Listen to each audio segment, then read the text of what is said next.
రేపటి నుండి జరిగే అసెంబ్లీ సమావేశాల కోసం బీఆర్ఎస్ రెడీ అయింది. ఇప్పటికే ఎమ్మెల్యేలు, ఎమ్మెల్సీలకు శిక్షణ తరగతులు నిర్వహించింది.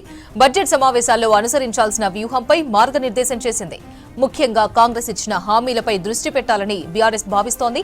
మూసీ ప్రక్షాళనపై సభ ప్రశ్నించాలని అనుకుంటోంది. 6 గ్యారంటీలపై సభలో ప్రైవేటు బిల్లు పెడతామని ఇప్పటికే ప్రకటించారు BRS working president KTR. BRS కు సంబంధించి మరిన్ని డీటెయిల్స్ వెంకట్ అందిస్తారు. వెంకట్, అసెంబ్లీ సమావేశాలకు బీఆర్ఎస్ ఎలా సన్నద్దమవుతోంది? సమితి ఒక కట్టుదిట్టమైన వ్యూహంతో ముందుకు వెళ్లాలని భావిస్తున్నట్టు తెలుస్తుంది. ఎందుకంటే అసెంబ్లీ సమావేశాలను పురస్కరించుకొని ఇప్పటికీ ఎమ్మెల్యేలకు, ఎమ్మెల్సీలకి వన్డే ఒక సెషన్ కూడా నిర్వహించారు. అంటే ఈ దఫా అసెంబ్లీ సమావేశాల్లో, ఈ దఫా కౌన్సిల్ సమావేశాల్లో పార్టీ ఎలా ఫేస్ చేయాలి, పార్టీ ఏ విధమైన వ్యూహాన్ని అనుసరించాలన్న అంశంపై ఒక వర్క్షాప్ కూడా నిర్వహించడం జరిగింది.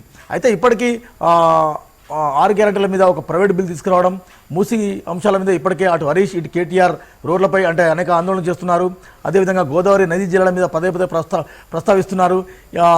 ఇంకా మిగిలిన 6 గ్యారెంటీల విషయంలో అక్కడక్కడ పార్టీ ప్లాట్ఫామ్స్ మీద కొంత విమర్శించే ప్రయత్నం చేస్తున్నారు. అంటే ఓవరాల్గా ఈసారి బడ్జెట్ సమావేశాలు చాలా కీలకమైన సమావేశాలు దృష్ట్యా ఈసారి బడ్జెట్ సమావేశాల్లో బడ్జెట్ అలోకేషన్స్ ఎట్లా ఉంటాయి, ఆ తర్వాత బడ్జెట్ అలోకేషన్ సందర్భంగా బడ్జెట్ ప్రవేశపెట్టిన తర్వాత కొంత మాట్లాడడం, ఆ తర్వాత వచ్చిన అంటే కేటాయింపులను బట్టి కొంత రియాక్ట్ కావాలన్న అంశంతో కొంత స్పీకర్స్ని కూడా ప్రిపరేటరీగా కొంత శిక్షణ ఇస్తున్నట్టు తెలుస్తుంది. అంటే ఈసారి ప్రధానంగా ప్రైవేట్ బిల్ మోషన్ చేయాలని, అంటే 6 గ్యారెంటీల మీద ప్రైవేట్ బిల్లు ఒకటి పెట్టాలని, ఆ తర్వాత మూసీ మీద ఇప్పటికే రాష్ట్ర ముఖ్యమంత్రి ఒక పీపీటీ ఇచ్చినారు, ఆ తర్వాత కేటీఆర్ ఇచ్చినారు.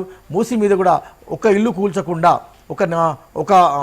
ఒక బాధితుని కూడా అక్కడి నుంచి తరలించకుండా మూసీని పునర్జీవింపజేయాలి, మూసీని సుందరీకరించాలన్న ఆ డిమాండ్తో బీఆర్ఎస్ అసెంబ్లీలో కొంత ముందుకు సాగే అవకాశం ఉంది. అంటే అధికార పార్టీ కూడా ఈసారి అసెంబ్లీ సమావేశాలను సీరియస్గా తీసుకున్న నేపథ్యంలో అధికార పార్టీ కూడా మూసీ మీద చాలా సీరియస్గా మాట్లాడుతున్న క్రమంలో బీయింగ్ అపోజిషన్గా ఎలా ముందుకెళ్లాలన్న అంశంపై బీఆర్ఎస్ కొంత ప్లాన్ చేస్తున్నట్టు తెలుస్తుంది. గోదావరి జిల్లాలపై ఇప్పటికే మేము చర్చకు రెడీ అని రాష్ట్ర ముఖ్యమంత్రి రేవంత్ రెడ్డి అన్నారు. దానికి హరీష్ కొంత ప్రిపేర్ అవుతున్నట్టుగా తెలుస్తుంది.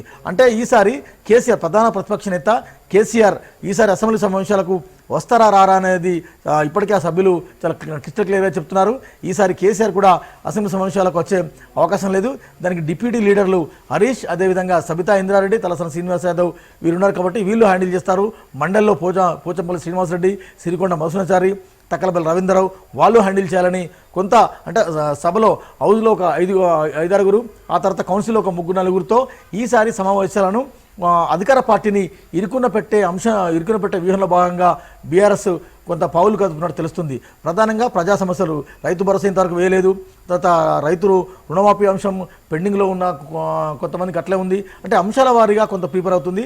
అగ్రికల్చర్ వస్తే ఎవరు మాట్లాడాలి, ఆ విధంగా మూసీ అంశానికి వస్తే కేటీఆర్ మాట్లాడతారు, గోదావరి నదీ జిల్లాల విషయానికి వస్తే హరీష్ మాట్లాడతారు, ఆ తర్వాత హిల్ట్ పాలసీ మీద కేటీఆర్ మాట్లాడే అవకాశం ఉంది. అంటే అంశాల వారీగా కొంత ప్రిపేర్ అయ్యి ఎవరెవరు ఏం మాట్లాడినది కొంత తర్ఫీదు కూడా ఇస్తున్నారు. మొత్తంగా అధికార పార్టీ ఈసారి ఈ అసెంబ్లీ సమావేశాలను ఎంతైతే సీరియస్గా భావిస్తుందో ప్రధాన ప్రతిపక్షమైన భారత రాష్ట్ర సమితి కూడా అంతే సీరియస్గా వ్యవహరిస్తుందని చెప్పొచ్చు.